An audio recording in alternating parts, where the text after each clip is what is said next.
வணக்கம் நண்பர்களே, இது நம்முடைய காற்றோடு பேச. இந்த வீடியோல நாம மாணிக்கவாசகர் அவர்கள் அருளி தந்த திருவம்பாவையின் பாடல் 7 பார்க்கலாம்.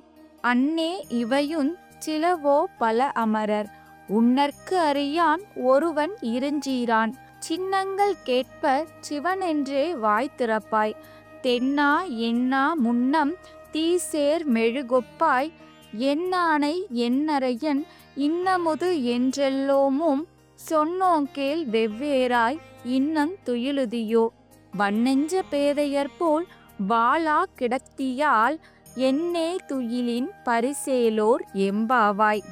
இப்பாடலின் பொருளாவது, தாயினும் மேலான பெண்ணே, உனது சிறப்புத்தன்மைகளில் இந்த தூக்கமும் ஒன்றோ? தேவர்களால் சிந்திப்பதற்கும் அரியவன் என்றும் மிகுந்த புகழுடையவன் என்றும் சிவனுக்குரிய திருநீறு ருத்ராட்சம் முதலான சின்னங்களை அணிந்தவர்களை கண்டாலே சிவசிவா என்பாயே. அப்படிப்பட்ட இறைவனை நாங்கள் தென்னானுடைய சிவனே போற்றி என சொல்லும்போது தீயில் பட்ட மெழுகை போல் உருகி உணர்ச்சி வசப்படுவாயே. அந்த சிவன் எனக்குரியவன், என் தலைவன், இனிய அமுதம் போன்றவன் என்றெல்லாம் நாங்கள் புகழ்கிறோம். இதையெல்லாம் கேட்டும் இன்று உன் உறக்கத்துக்கு காரணம்தான் என்ன? பெண்ணே, பெண்களின் நெஞ்சம் இறுகி போனதாக இருக்கக்கூடாது. ஆனால் நீயோ நாங்கள் இவ்வளவு தூரம் சொல்லியும் இன்னும் எழாமல் இருக்கிறாய். அந்த தூக்கத்தை நீ என்ன ஒரு பரிசாக கருதுகிறாயா?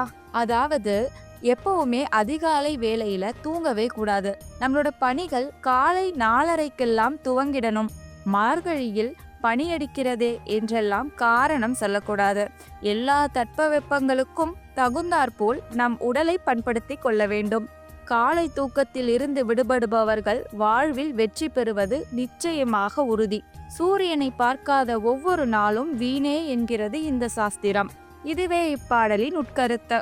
நன்றி நண்பர்களே, இந்த வீடியோ உங்களுக்கு பிடிச்சிருக்கும்னு நினைக்கிறேன். இந்த வீடியோ உங்களுக்கு பிடிச்சிருந்ததுன்னா லைக், கமெண்ட் மற்றும் ஷேர் பண்ணுங்க. இது போன்ற வீடியோக்களுக்கு நம்மளோட காற்றோடு பேசு யூடியூப் சேனலை சப்ஸ்கிரைப் பண்ண மறந்துடாதீங்க. மேலும் திருவம்பாவையின் 8ஆம் பாடலை அடுத்த வீடியோல பார்க்கலாம். நன்றி, வணக்கம்.